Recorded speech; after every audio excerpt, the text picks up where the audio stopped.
Bagi pecinta film horor Indonesia, film Di Ambang Kematian menjadi salah satu film yang dinanti-nantikan. Lantas, seperti apa cerita film Di Ambang Kematian ini? Yuk sama-sama kita simak. Cerita film Di Ambang Kematian ini diadopsi dari kisah nyata yang diambil dari sebuah kisah yang viral. Seperti disebutkan, film berdurasi 1 jam 37 menit ini mengisahkan tentang sebuah keluarga yang harus menumbalkan satu anggota keluarganya setiap 10 tahun sekali. Jika tidak, keluarga ini akan mendapatkan kutukan dari praktik ilmu hitam yang dijalankan oleh sang ayah. Seperti disebutkan, ternyata hal ini terjadi karena ritual pesugihan sesat yang dilakukan oleh ayahnya sendiri. Sang ayah memilihnya sebagai tumbal demi mendapatkan kekayaan tersebut. Dalam perjanjian ritual ini, ternyata mereka harus mengorbankan salah satu anggota keluarga untuk bisa aman dari bencana selama 10 tahun dan terus begitu tanpa ada ujungnya. Hari-hari mereka selalu mendapatkan teror mistis, ditambah dengan semua aturan yang ada di rumah itu berada di tangan ayahnya. Film garapan Azhar Kinoy, Lubis dan ditulis oleh Erwanto Alpadullah ini menceritakan film Di Ambang Kematian, mengisahkan tentang perjuangan Nadira yang terjebak pesugihan keluarganya. Penasaran dengan kisah menegangkan film ini? Berikut ceritanya.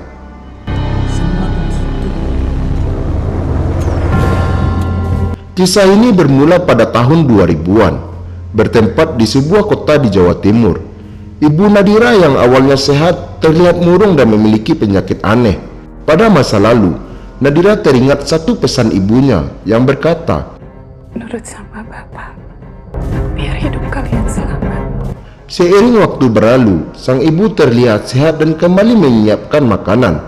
Namun, siapa sangka, di tengah suasana gembira perayaan awal tahun, tiba-tiba ibu Nadira tewas mengenaskan.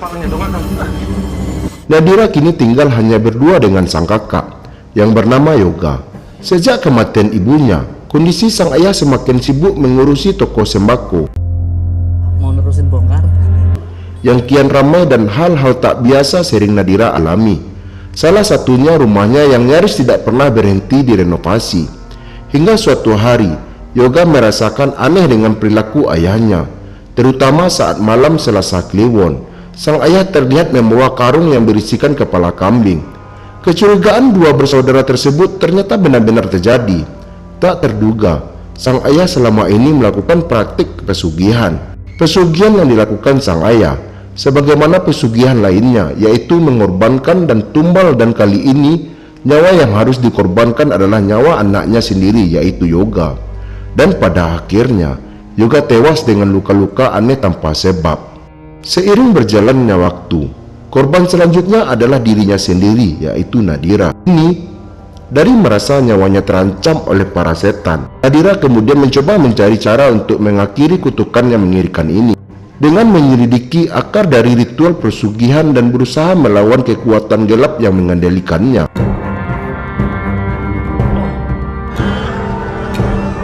Akankah usaha Nadira berhasil?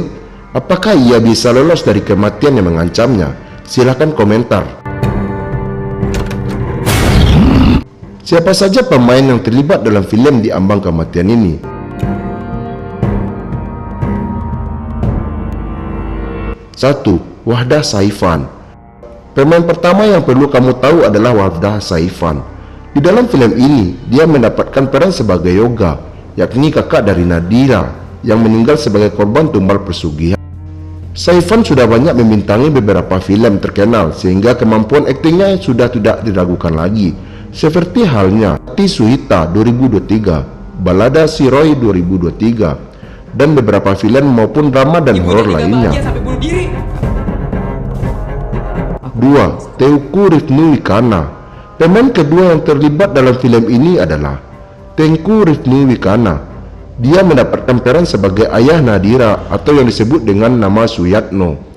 Rifnu memiliki kemampuan akting yang mumpuni untuk semua karakter yang berhasil diperankannya. Enggak hanya itu, dia juga sudah banyak beradu akting dengan aktor lainnya dalam film horor, apalagi berperan sebagai orang licik yang problematik. 3. Taskia Namnya. Pemain ketiga adalah Taskia Namnya. Di dalam film ini, dia mendapatkan peran utama yang bakalan banyak disorot sejak awal sampai akhir. Peran yang dibawakannya adalah sebagai sosok Nadira, anak dari Surayatno yang sedang dihantui oleh makhluk jahat dan kematian yang menyeramkan. Dia juga menyaksikan kematian ibu dan kakaknya yang menyeramkan.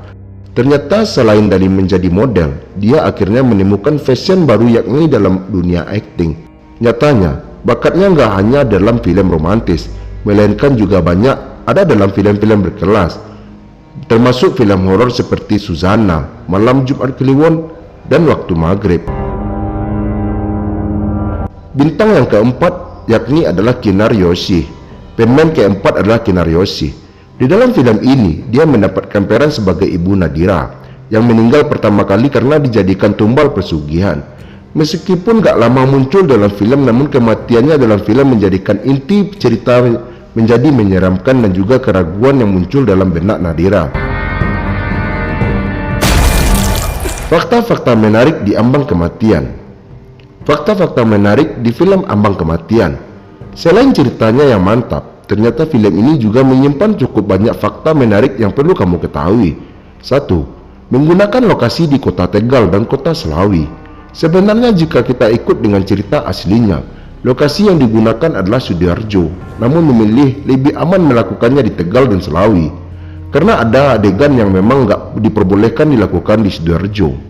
2. Mengangkat kisah pesugihan kandang Bubrah. Salah satu hal yang menarik yang perlu banget kamu ketahui di film Di Ambang Kematian ini adalah mengangkat kisah pesugihan dari kandang Bubrah.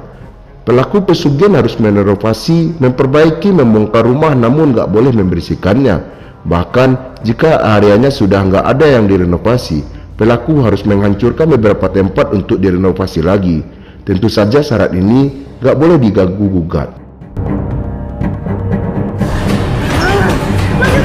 3. Diadaptasi dari thread horor di akun Twitter The Zero Point. Seperti yang sudah disinggung, di bagian awal kamu harus tahu kalau film ini merupakan adaptasi dari thread horor yang diambil dari akun Twitter Zero Point. Ini ramai diposting. Nyatanya, penulis thread ini juga ikut terlibat dalam proses penulisan naskah film untuk menghindari adanya perubahan cerita atau hal-hal yang memang nggak cocok untuk adegan pesugihan yang dimaksud. Terima kasih sahabat yang telah menonton.